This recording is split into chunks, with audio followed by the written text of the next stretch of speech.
Ron knows stuff here. Where? I'm in a 2024 Mazda CX-5 and it's time for an oil change. Before I show you how to change the oil, let's show you how to change the service soon light. As you can see, it says service soon. So the first thing you do, using your controller in the middle, you want to find information. Click on information. Fuel efficiency, vehicle status monitor. Click on that. Next service.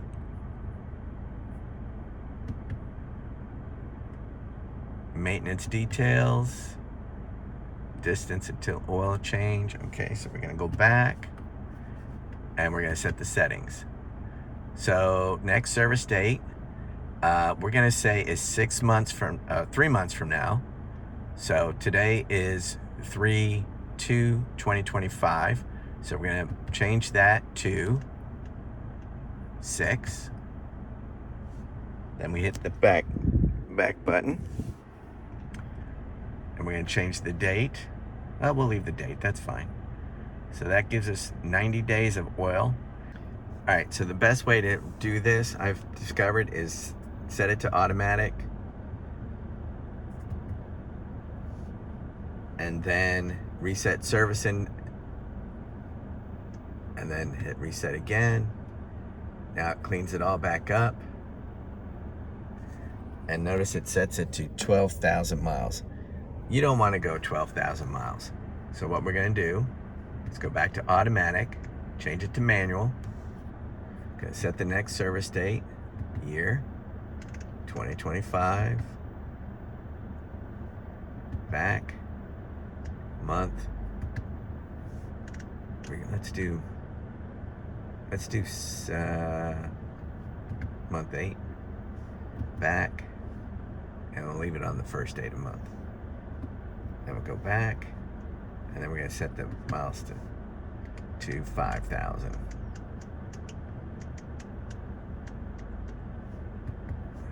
Okay. When changing an oil, you want to make sure it says it is American Petroleum Institute certified, and it's the right viscosity, and it's full synthetic. You want to make sure you have a crush washer available. And I always recommend buying OEM filters because they are designed and engineered for the vehicle. Now that we've got all of our tools together, let's get started. Once we get underneath the Mazda, we can see there's 2 access ports. This is not the one.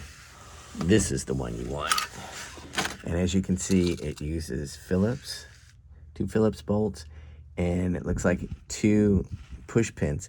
Now you can see that one of the push pins, let me get further back. One of the push pins is missing. So thankfully I have one, but this is why you want to do your own oil changes. This piece doesn't look like it's put on right. So I'm going to unscrew it. As I get my tools out to take off the skid plate, the benefits of doing the oil change yourself is you know it's done right. For example, this vehicle has only had 1 oil change and was done at the dealership. There is a push pin missing that holds up this skid plate, and there was no crush washer on the drain plug. When I took off this skid plate, I was surprised to see oil splashes on it because this is a Mazda. It's a 2024 Mazda CX-5. They are not known to leak oil. And at 10,000 miles, the plate's messy. It's because the crush washer wasn't there. Which is at the fault of the dealership. Exactly. They just rushed it in and out. By you doing it yourself, you get it done properly. Now, were you able to replace the missing parts? Yeah, it's you. So I'm an Amazon affiliate, and I'll give you links in the description for the oil filters and the crush washers. You buy them there. I get a little spiff. It's appreciated. Coco gets kibble if you do that. Yay! Now, this is the first vehicle that I've ever changed the oil on that you could not use a ratchet, which, by the way, it's a 17 millimeter socket. It wouldn't fit in there because of the oil filter. So you have to take the oil filter off first. And that's what I did. Now, while I'm going through all this stuff, if you don't know where to dispose your oil, the place you bought it usually takes it back for free. The Great. used oil. Yeah, so you can go to any auto parts store and just return the oil there and they'll take it back. So I will tell you though that I forgot to charge my cell phone battery up. So you're not going to see the whole oil change on this, and I apologize that. But let's trick the algorithm. Let's put comments out. Just put a ton of comments on there so that I get more views. It is appreciated because every time you do that, we get Kibble Kibble for for Coco, Coco. who's sitting right here.